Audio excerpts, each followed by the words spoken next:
Hey everyone, Sam from Noon 15 here. Today's episode of our podcast focuses on Thaw, a single release meant to coincide with the band's appearance at the 3rd annual Finger Lakes Thaw Festival. Unfortunately, like many events planned for early 2020, the Finger Lakes Thaw has been postponed due to the outbreak of COVID-19 across the globe. The festival has been rescheduled for October, which will give Noon 15 another Halloween performance for you to look forward to, and will air the band's conversation with Thaw co-founder and trombonist on this track, TJ Scopper, at that time. In the meantime, however, since the song Thaw describes being trapped indoors and the fear brought on by plane travel, it still seems appropriate to release this new tune as we weather a global health emergency. So thanks for listening. Stay safe out there, even if you're trapped until the thaw.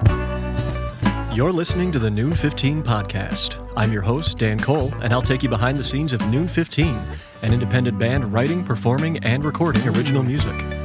This season, we'll talk about the band's sophomore album, Finish What You Started, and get the story behind one song per episode, as well as the ups and downs of working around day jobs, babies, and band shakeups here in Ithaca, New York. At the end of each episode, you'll hear the song in its finished form.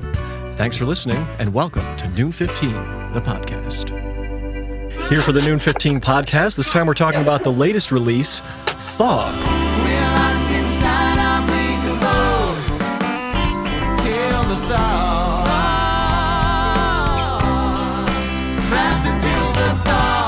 Now we've released a couple of solo songs, this one coming right after At the Festival, and it's kind of like... It's a similar idea, just a little bit less of it. This is another song in multiple parts, a lot of different changes, very progressive, and... Tommy is so enthusiastic. I know. Do we want to? We have some special guests here with us today. Yeah, I think we should acknowledge that too. before we go any further. We do have a couple band members with us remotely, Harry Nichols and Joe Massa, and each of them have their young boys with us here as well today, and that's what we're hearing in the background. And our listeners can't see it, but we can. That just like Harry is just in the dark right now, putting away a baby. Go ahead, buddy. Something that I guess I just want to say, for the record right off the bat, it was really cool being in the studio with you guys for a while for this one. Oh, yeah. There's a whole other dynamic, really, than what I've seen before. You know, being at rehearsal or working with you live or something like that. Just, in past podcasts, you've always talked about the teamwork in this band, and you all cheer each other on and everything, and that just... Every second of being in there, that's what it was. You know, everybody that's nice. cheering each other on and all that. It was really great to be a part of that and really watch it. So, Thaw specifically, though, this one, I'll throw to Sam and Mandy, I guess, at first, because it has a very specific story. We're talking about something that actually happened to you guys here. So, the floor is yours. Yeah, I feel like Dan had to kind of remind me of that earlier, and I was like, I tried to black it out. Yep. Yeah. This is about the house that we lived in for 2 years-ish. Thereabouts. Yeah, for about 2 years. That was just like a dilapidated piece of garbage. We didn't know we were living in the upside down. And, yeah, and we lived it was at the top of this like really, really steep hill, and the driveway was like a 45-degree angle, so much so that we couldn't actually drive up it in the winter. Like, we just had to park at the bottom of it. And then it had a stream running underneath it, so water would just like pour down the driveway. Yikes. All winter long and freeze at the bottom. Salt and sand on an icicle fountain. So that was the inspiration for the song, at least the main part of the song. The line that keeps coming up is trapped until the thaw. Yep. Trapped until the thaw. As in Yes. you're up there, everything's frozen. Yeah, And that's what it is. The driveway was pretty much unusable for 6 months of the year. Yeah, we would, and every day when we would go down it, it would be like, Sam would be like way ahead of me, and I'd be like, pray for me, and if I fall, just leave me here in the snow. Just leave me here to die. And I did fall a number of times. And Sam, writing credit to you for this one, if I'm not mistaken. Yeah, all the pieces. All from the brain of Samuel B. Lipkowitz.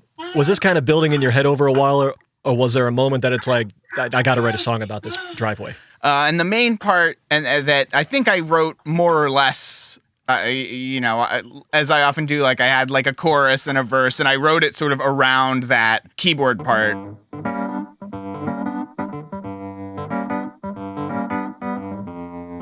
Which is sometimes I'll just like come up with little piano bits and pieces and stash them away until I need a lick or something. Yeah. So I was really kind of writing the song around that, and I think that sort of, in my mind, became the song about the house, and I started writing the lyrics to that section. We were on an airplane, and that's where that second, the hard rock section that Mandy sings, sort of developed out of that. Flying high in the turbulent sky. Don't wanna die, just wanna get home. We were traveling back home, but we were, we had a layover at Ronald Reagan Airport, and airplanes are one of those things that I thought I would, I've flown plenty in my life, and I thought I would just get more used to it as I got older, but I think they stress me out more the older I get. So again, it was just a piece I had bouncing around in my head about flying anxiety, and I don't know how I got the idea to put them together, but it just sort of started to assemble itself in my brain. And one way or another, it all turned into one thing. I thought it needed one more part. I was listening to a lot of Yes, and I wrote something that sounded a lot like Yes.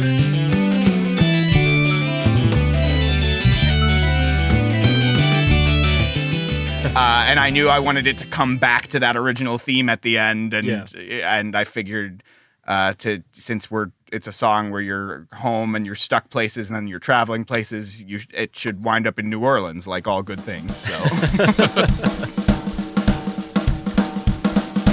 That's interesting. I didn't know that the two parts of it were like kind of unrelated, because I thought it seems like a nice like little story to me. Not like a nice story. It's obviously a horrible story about this terrible thing that happened to you. But like you're stuck in that house, and then you like kind of get like an escape for like a couple of days. You had to go on some kind of trip, and then you end up back in the house. Yeah, that's kind of how I thought of it too, because like every time I came home to that house, I would feel like it was like dirtier and sadder than it was when I left. It turned out that's because it was true. It was the dirt was reproducing of it. It was alive. Well, yeah, It was because black mold.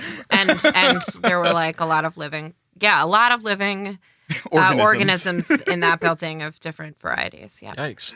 I know I didn't write them to go together, but I think as they began to fit together in my mind pretty quickly. By the time I really was hammering it together, I had decided that they were going to go together. It's not like I had like a totally finished thing and this other totally finished thing and smashed them together. Yeah. It was just one of those roundabouts. I mean, it kind of roundabout to me. Hey. It kind of sounds like the way I wrote it to me, where like everything goes together, but also it's completely like, musically unrelated, you know?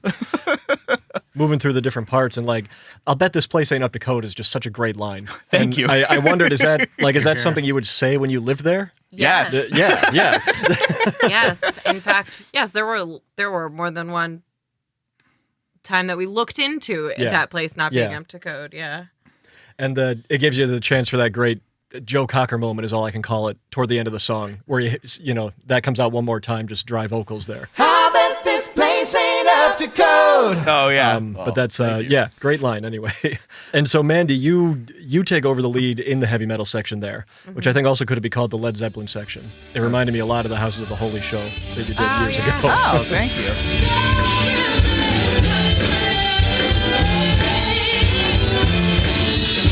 Do you see yourself kind of like you had talked about it at the festival, playing a particular character?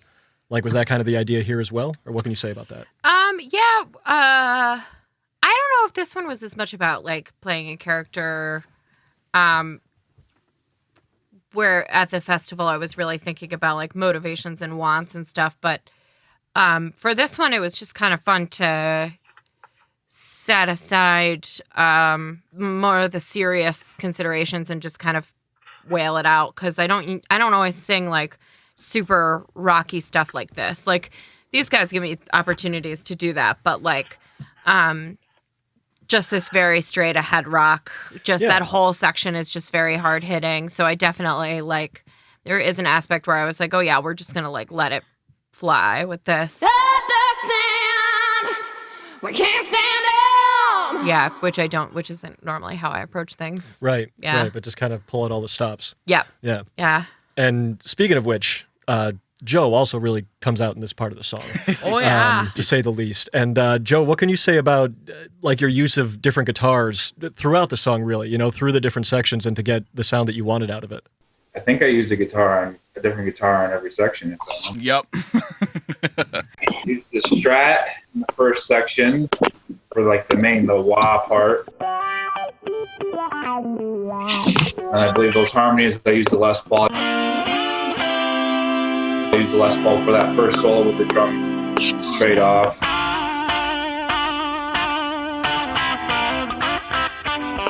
I obviously used the Les Paul for all the heavy stuff.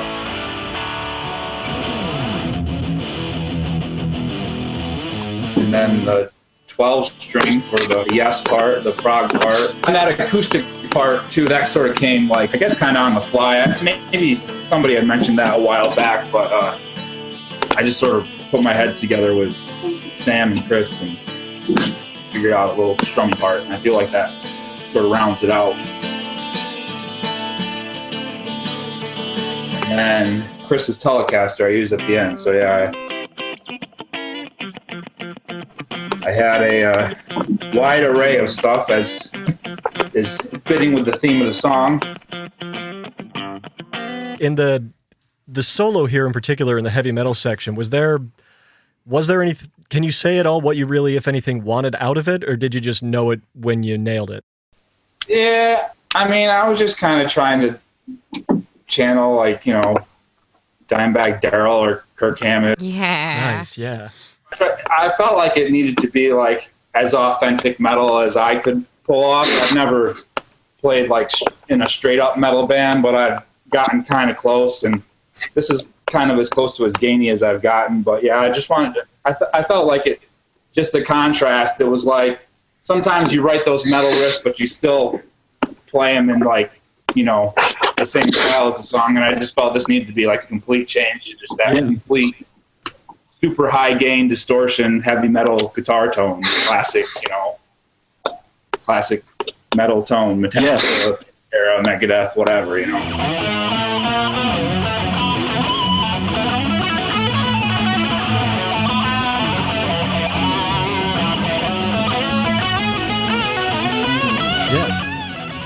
You nailed it, I would say. Yeah, I think so. I love listening to that solo. This is another fun song to listen to Joe play solos in the studio. I really like what Chris did on the solo, whatever that effect, that doubler effect he put on there or whatever, is just really fitting with the style. And Joe, in as we move on to that, what we just call the yes section, I think, for lack of a better thing to call it, were you just kind of trying to keep up with Sam at that point, or was there more that you would thought you wanted to do too? No, pretty much trying to keep up. Oh yeah, this is really tough. I still don't think I've ever pulled it off cleanly live, because like everything changes when you get to that section. Coming out of a school, I got to go to this like arpeggiated riff that is on a completely different part of the neck. I got to change sound. So I didn't really like take that into account as far as recording. I sort of thought of it as its own section, and just, I don't know, 12 string just seemed right. I think I actually might have even happened by accident. I might have just been messing around with it. That sounds pretty cool. I was saying things. Yeah, but I would think with something like this, you gotta, like you said, you just kind of go for it being what it is in the studio. You can't think about what it's going to be otherwise. You got to just nail it, right? Yeah. So Harry Moore, your part in this too. I mean, I thought it's not often in this band that there's two alternating leads and you're not one of them. But so what, did you really approach this more as a bass player, or your usual layers and layers and layers of background vocals? Yeah, this is a song where I just try to hang on. Okay. And get through it on the bass.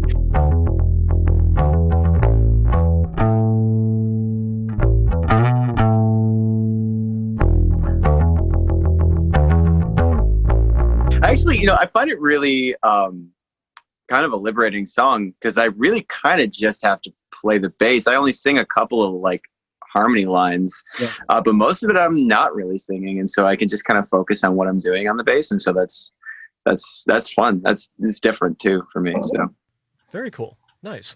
Were you hearing the background stuff from the beginning, or did it come together as you heard it more? Sam wrote it all. Yeah, it was all there. We're locked inside our bleak abode till the thaw.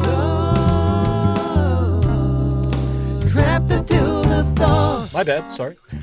I'm very offended that you would give Harry any credit for his contributions. We added like 2 things. There's like a part at the end of my rock and roll section where we added a high harmony that's not there live. To fly home. And then there's just that stack at the end. I think we architected that a little bit more in the studio. Until the thaw.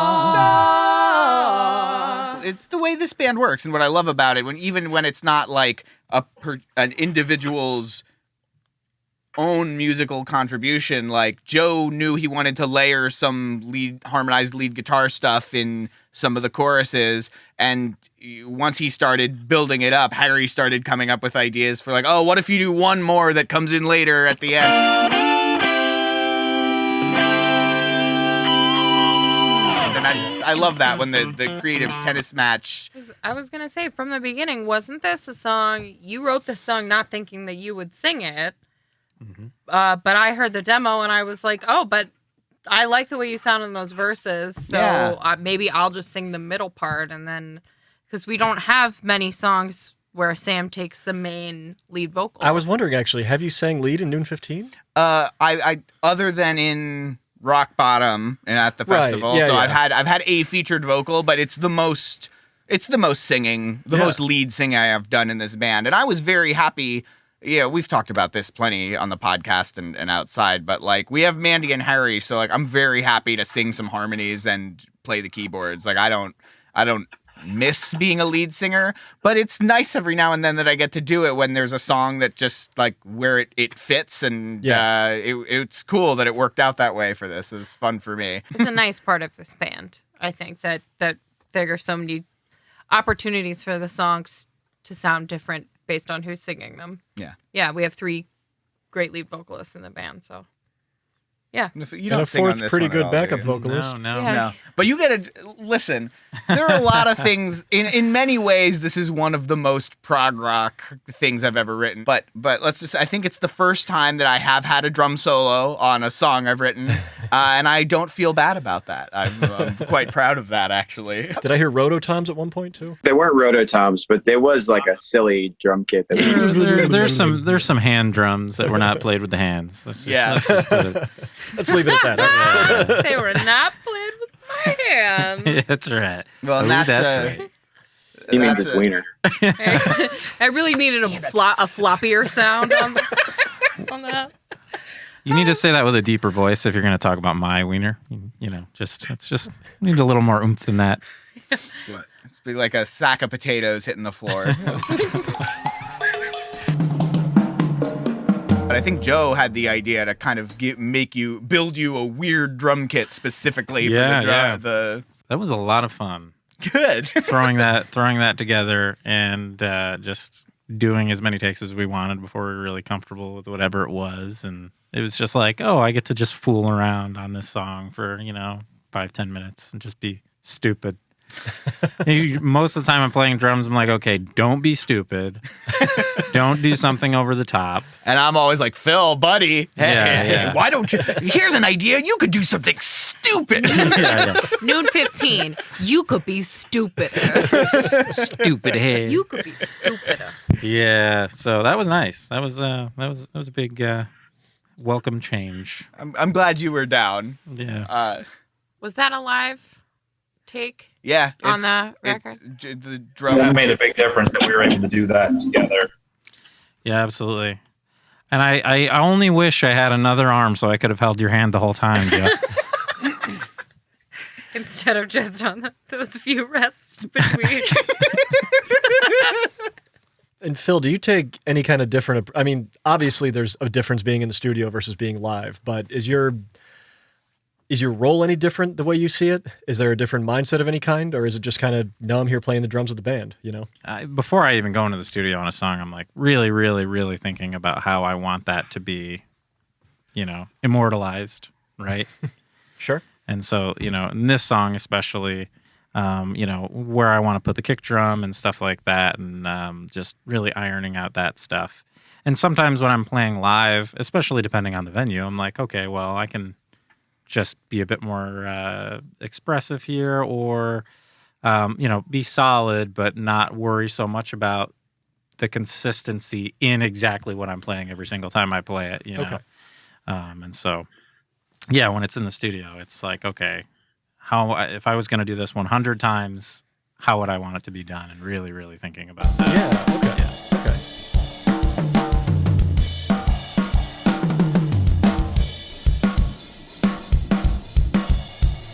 We've mentioned it a couple times now. This one was, of course, recorded at Sunwood, just like at the festival, or at least was it just the bones of it, if you will? And you've been adding some extra things, or how much was really done there on that first day? We've had this song kicking around for a while, but because we're playing at the Finger Lakes Thaw Festival, it seemed like a logical choice to put out with our appearance there coming up to promote it, since it's called Thaw. Which is just an awesome coincidence, really. And you're right, yeah.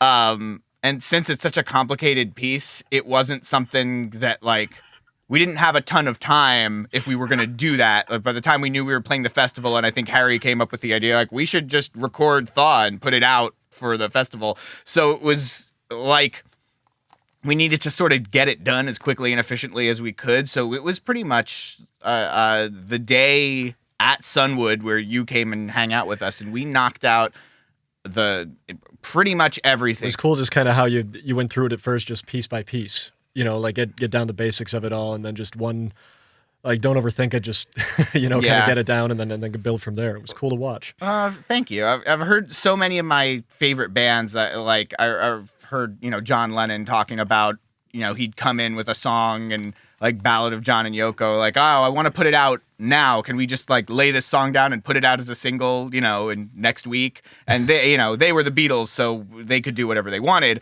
But I was excited at the challenge of doing something like that. Like, we have a song that we want to put out for a specific thing, and rather than, like, work on it on and off when we have time until it's done, like, see if we can really just go in and nail it and then have it done from like one burst of effort. So yeah. And now, like we said, though, also you have been adding some things, and among those is the horn section. Right. And was this making this a New Orleans thing? Was that the plan from the start, or was it like, no, this is where this has to go at one point, I mean, I think by the time I had decided that it was going to end with that initial theme with more of the New Orleans, like, second line thing, and it just, I don't remember when I decided it needed horns, but I knew by the time we were going in, I knew that there was so much riffing and, stuff bouncing around there at the end that it needed 15 seconds of a bunch of horn players playing totally different lines. Yeah. And so that's why we got the three of them in this little room that we're in now, and they all, just did a few passes, those last, like, 15 seconds of the tune, just shredding over it. And I was very pleased that we got to put that little button on it at the end, especially after so many texture shifts within the 5.5 minutes or whatever of the song.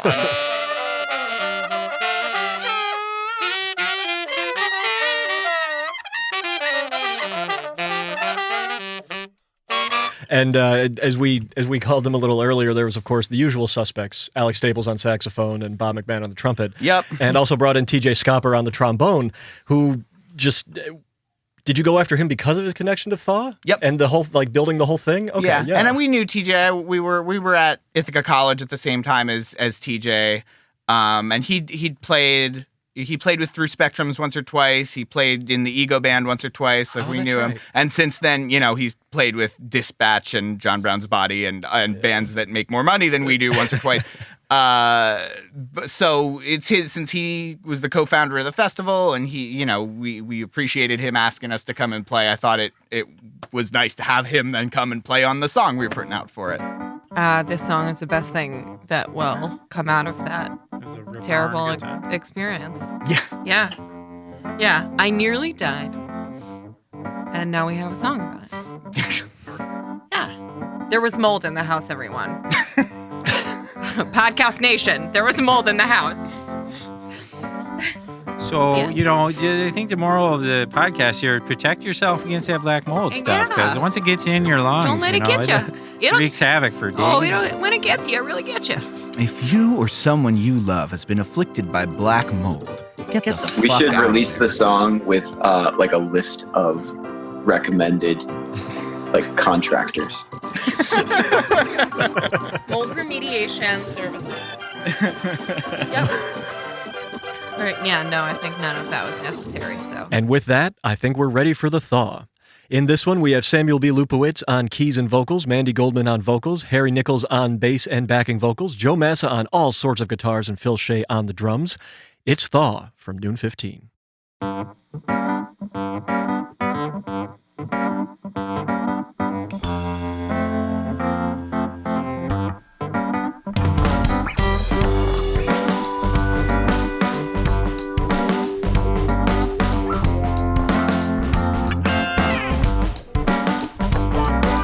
Trapped at the peak of the mountain. What goes up doesn't always come down. Salt and sand.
Thanks for listening to the Noon 15 podcast. Visit noon15.com to subscribe and for more music, videos, and info on upcoming shows.